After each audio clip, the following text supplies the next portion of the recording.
संपूर्ण महाराष्ट्रात लोकप्रिय झालेले आमचे @कागल लाईव्ह या चॅनेलला लाईक करा व बेल दाबून सबस्क्राईब करा. महिला उद्योजकांचा तालुका अशी कागची ओळख बनवूया.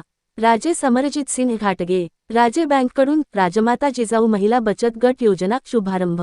महिला उद्योजकतेस प्रोत्साहन देण्यासाठी राजे विक्रमसिंह घाटगे बँकेने सुरू केलेल्या राजमाता जिजाऊ महिला बचत गट योजनेच्या माध्यमातून मोठ्या संख्येने उद्योजक घडवून कागल तालुक्याची ओळख महिला उद्योजकांचा तालुका अशी निर्माण करूया, असे प्रतिपादन शाहू उद्योग समूहाचे अध्यक्ष राजे समरजित सिंह घाटगे यांनी केले.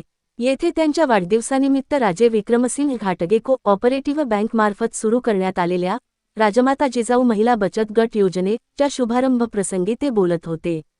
त्यांच्यासह बँकेच्या अध्यक्षा नवोदितादेवी घाटगे व अन्य मान्यवरांच्या हस्ते योजनेचा शुभारंभ करण्यात आला. राजे समरजित सिंह घाटगे म्हणाले, राजमाता जिजाऊ महिला समितीच्या माध्यमातून महिलांना घरबसल्या करता येणाऱ्या गृहोद्योगांचे व विविध व्यवसायांचे प्रशिक्षण दिले जात आहे. मात्र भांडवलाअभावी अनेक महिलांना व्यवसाय सुरू करता येत नाही. वैयक्तिक कर्ज घेण्याबाबत महिलांमध्ये संकोच असतो आणि ते तुलनेने महागही पडते. त्यामुळे बचत गटांच्या माध्यमातून एकत्र आलेल्या महिलांना सवलतीच्या दरात कर्ज उपलब्ध करून देण्याचा निर्णय घेतला आहे.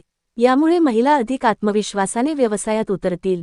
बँकेच्या अध्यक्षा नवोदितादेवी घाटगे म्हणाल्या, महिला उद्योजकतेस नवे बळ देत कागल तालुक्याची ओळख महिला उद्योजकांचा तालुका अशी निर्माण करण्याचा संकल्प शाहू उद्योग समूहाचे अध्यक्ष राजे समरजित सिंह घाटगे यांनी केला आहे. महिलांनी बचत गटांच्या माध्यमातून एकत्र येऊन उद्योग सुरू करावेत. त्यांनी तयार केलेल्या उत्पादनांना विक्रीसाठी व्यासपीठ उपलब्ध करून देण्याची जबाबदारी समिती घेत आहे. आता भांडवलाची अडचण दूर झाल्याने महिलांना मोठी संधी उपलब्ध झाली आहे. कार्यक्रमास संचालक रणजित पाटील, संजय पाटील, अरुण गुरव, दत्तात्रय खराडे, संजय चौगुले, प्रकाश पाटील, अमोल शिवई, नम्रता कुलकर्णी, राघू हजारे, प्रवीण कुराडे, कार्यकारी संचालक अरुण पाटील आदी उपस्थित होते. माजी अध्यक्ष व संचालक MP पाटील यांनी स्वागत केले तर उपाध्यक्ष रवींद्र घोरपडे यांनी आभार मानले.